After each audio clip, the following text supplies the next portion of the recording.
So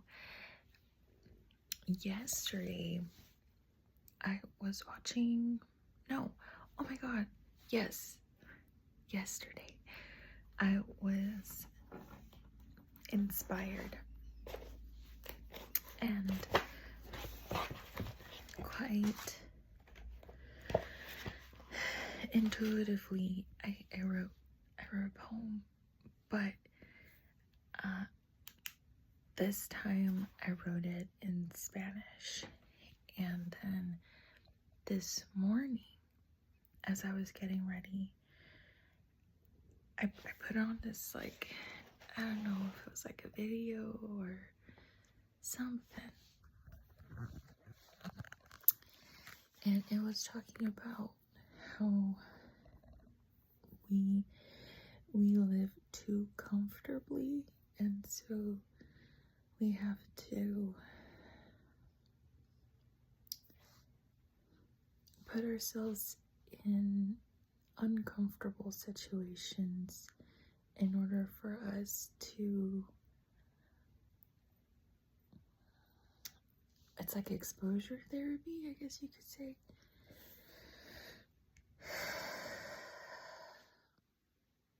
Every day you do something uncomfortable in order for you to feel safe doing uncomfortable things, because you grow in the discomfort. And I've already been knowing this, but for some reason it clicked differently this morning. I felt that it made sense why I go out of my way to share what I share. And it's because it makes me uncomfortable. It makes me feel seen, and that is incredibly uncomfortable for me. It could be a trauma response. I don't know. That's not the point. The point is, what am I doing about it? And what I'm doing about it is that I'm continuing to share despite my immense discomfort. And this is why in my routines, in my day, I tend to do things that push me out of my comfort zone. And I've gotten better. As time goes by, it just becomes better. But anyway, last night I wrote a poem. It came out in Spanish. And given that it is the spooky season and things are quite spooky, indeed, and not for the reasons that you would think. It's spooky because we are facing the shadow of humanity at a global scale. I feel that more people are becoming aware of the evil that resides in every person, and it is easily shared and exposed because of social media, because of the access to direct contact with people all over the world. And we can finally see, like, hey, like, we're all on the same page. And so I'm listening because Nicolas Cage is outside and he's gonna start barking once he wants to come back in. Anyway, so yes, spooky season is in full-blown effect. I don't think we're ready. We don't have any idea of just how profoundly scary things can get. If you live in USA, good old USA, we're going through some intense ass shit. In my opinion, we are overdue, and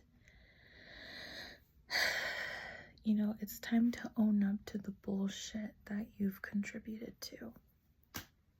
And with that, I'm going to read you my poem. I'm going to read it in Spanish first, as it was originally written, and then I'm going to translate it. And I was actually inspired by the title of a book, and so I've titled it just that. And I'm sorry if I've stolen anyone's ideas. That's not my intention. This is more of my iteration of what I believe the title meant. Okay, so I wrote this yesterday, October 26th, and it's called El Diablo Sabe Mi Nombre, which means the devil knows my name. Okay, yo se lo di con corazón abierto, tierra blanca y agua roja, velas negras y sangre azul. Con un beso de amor lo rendí al fuego divino. Se desprende de la ancla este sol en mi pecho y el deseo de verlo, porque no es mío aunque así fuera. Le pertenece a la misericordiosa luz, a la luz misericordiosa. Nació del mar, viene hacia mí sin siquiera llamarle. Es la magia del amor y conexión, eslabón de almas. Él sabe mi nombre, ya lo saboreó en su lengua. Yo se lo di aquella noche bajo la luna llena. Okay, so in English it says, the devil knows my name. I gave it to him with open heart.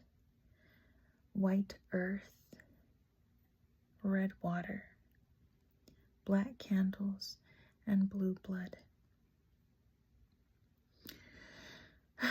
With a kiss, I rendered it to the divine fire. It releases from the anchor this sun in my chest and the desire to see him, because he is not mine, even if it is, even if he is. He belongs to the merciful light, born from the ocean. He comes to me without me calling him. It's the magic of love and connection. Interlinked souls. He knows my name. He's already savored it on his tongue. I gave it to him that night under the full moon. So that is the poem. Thank you so much for tuning in to my ramblings and my shenanigans and my obvious discomfort.